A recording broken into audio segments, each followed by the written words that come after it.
Morgan Lewis, and I am the executive producer and host of Morgan Creates Beyond the Plate. So when I filmed my cookbook, when I shot the cookbook, Jabari, he asked me at one point, like, would you be interested in doing like a little cooking show where we could just shoot your hands, making a recipe for his channel, like 30 seconds or a minute. And at that time, I really wasn't comfortable because this was something that I was breaking into. So I was like, I'll think about it, maybe.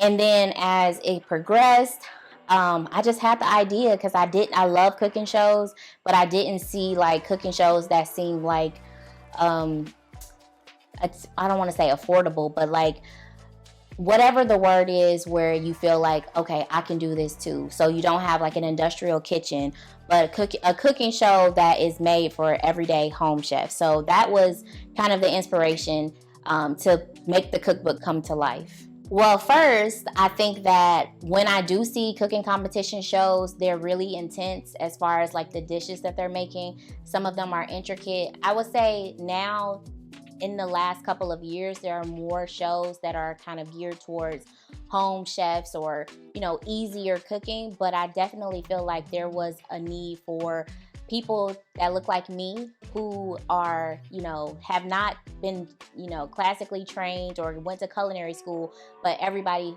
cooks and everybody has to eat. So what sets Beyond the Plate apart from other shows is that, one, we are using hot plates, so that's something that college students can use. Anybody, or if you looking on TikTok, a lot of people travel, or if you're in an RV, a hot plate is something that is accessible for everybody. You can use it pretty much anywhere that has an outlet. And two, the cooking is 15 minutes, so it makes it less intimidating for people to think that they can create something. And it also teaches you how to repurpose food. Oh, the challenges. So the first challenge is that the first day of filming, the space that I thought I had secured was not. So I had to film in my apartment, and I was really devastated because I was like, oh my gosh, this is not going to look good. And I was really nervous. And then one of my contestants actually told me that like 15 minutes before filming that he wasn't going to come because he forgot. And so that was kind of devastating because you put all of this time and planning and things just don't go according to plan sometimes, so you have to pivot. But luckily I was able to pivot, and you won't never see that first episode, but it was a learning experience. So for the first season, what I wanted in contestants are people who like to cook, people who cook. I wanted to have your everyday person. So the people who may not necessarily love to cook, but they have to, or they do in some form or fashion. But a lot of people are my friends, people that I've met through working with other people, friends of friends. And so for the future, I want more people that are not my friends, but more everyday home chefs. And then hopefully, like in future seasons, we'll introduce kids into the kitchen as well. So stay tuned. So the production process from start to finish. Basically, I come to set. Before set, pre-prepping things, like, so that if that's chopping up stuff, or going to the grocery store, making sure that we have like a lot of items on hand so that people can have a lot to choose from when they're going through their 5-minute pre-pantry. And then we do the post-interviews, the pre-interviews, the post-interviews. We film. Actual runtime is about 15 minutes for execution. So all in all, it's probably like an hour and a half on set from start to finish. Well, they all have equal access to everything. And then they also have the opportunity to share a lot of things because we, working on a budget. But nobody on the show is an expert in the culinary arts. Nobody is like a classically trained chef, but everybody likes to eat. So I feel like that makes it fair, being that I'm not partnering experts with amateurs. Everybody's an amateur. There were a lot of memorable moments on the show, with one of them being, I guess my favorite, all of the episodes that we shot were my favorite because we were doing it. But one of the most memorable episodes was, you won't get to see this one, but we had a challenge where someone was just like putting a whole bunch of stuff in the pan, and we were all looking like, that looks like it's going to be disgusting. But it actually was good, and she actually won the competition. So that is a big part of the show, is that you might think that you might not be as skilled as you are, but the judges will let you know if you have it or not. So everybody could be a home chef. So Beyond the Plate contributes to the larger conversation about food and culture in a way that we make cooking more, less intimidating, more attractive, and fun.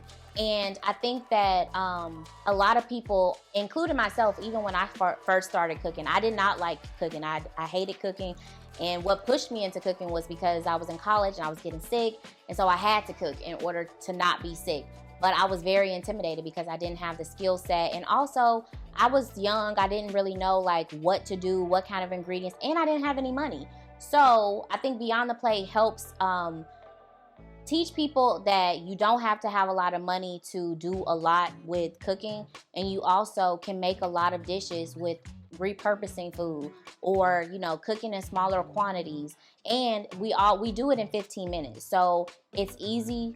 Again, it's affordable, it's accessible to everybody, and we're using a hot plate, so anybody can get a hot plate. You don't have to have like a chef's kitchen or something really fancy to really get something good. And I think that Beyond the Plate is an extension of my brand, Morgan Creates, where we provide like sensory experiences from food, well-being, and food is one of the parts that you really need to add into your wellness routine, because if you're not eating, you're not gonna be healthy or living, and everybody needs to eat. And everybody kind of comes together around food. That's the one thing that I feel like universally people have in common, is that you have to eat to live. So I think that Beyond the Plate does that by helping people come together in a fun and less intimidating way, and we do it quickly. I hope viewers will have fun watching it just as much as we have fun making it. I hope they'll learn some new recipes, or even like trigger their memory on things that they might have already known how to cook, but just a different way to do it. It'll also give you some more creative ideas of how to, come up with some dishes. So we've had anything from stir fry to sliders to quesadillas. We've had so many dishes on the show, and they all were prepared differently in 15 minutes. So I think that a lot of people will find that it's affordable, it's easy, accessible, and that's what I'm hoping that people get out of it, is that you can be beyond the plate too. Oh, I see it involving where we actually have a real studio that's built out specifically for us, where we could have more than 2 contestants at a time, and we can eventually do like a championship and incorporate children, because I think that it's important for kids to learn how to cook young, so that when they become adults, they'll be very capable and able to take care of themselves, and just teaching people life skills. Cooking is truly a life skill, and I think everybody needs to have that skill. So the advice that I would give somebody who aspires to be an executive producer or create their own thing is to do it. It doesn't have to be perfect, but you definitely cannot keep your ideas in your head. Lean into your networks, talk to your friends, because your friends can give you ideas, and they can put you in contact with other people who may have specialties that will help you, with your passion. So I would say that is the key to success, is to take the ideas from your head and you Google, use your resources, network, and do whatever you can, because you can't wait for things to happen. Sometimes you have to make them happen yourself. So that's my advice. So throughout this whole process, we filmed 7 episodes, and each episode was a learning experience, because it was all of our first time like doing a production in this way that was a cooking competition. It was my first time, it was some of the crew's first time working on a set, and I would say that it was really hard because we had to find our like flow, the setup, from the angles of the camera to getting certain shots. And out of the 7 that we filmed, 4 made the cut. So those are the 4 that you're gonna see. But the first 3, I definitely think that they were definitely a learning experience and a stepping stone, and it helped us position us to have a better output. So the process of shopping it around is ongoing. It's a lot of work to put everything together. So you have to have everything finished, from video editing, So press releases, networking, running social media ads, having a launch premiere. So all of these things are kind of working in the background now. So if you're seeing this, that means that the show is uploaded and you can watch it soon. So you need to subscribe so that you won't miss out. So just tune in, y'all. Just follow me, support Black people, support Black women. If you love Black people and you love Black women, you're gonna love Morgan Creates Beyond the Plate. And support the cast, the contestants, and everybody that contributed to this project in every way. I appreciate it. Thank you so much. And I'm so excited to show you what we've been working on. Bye.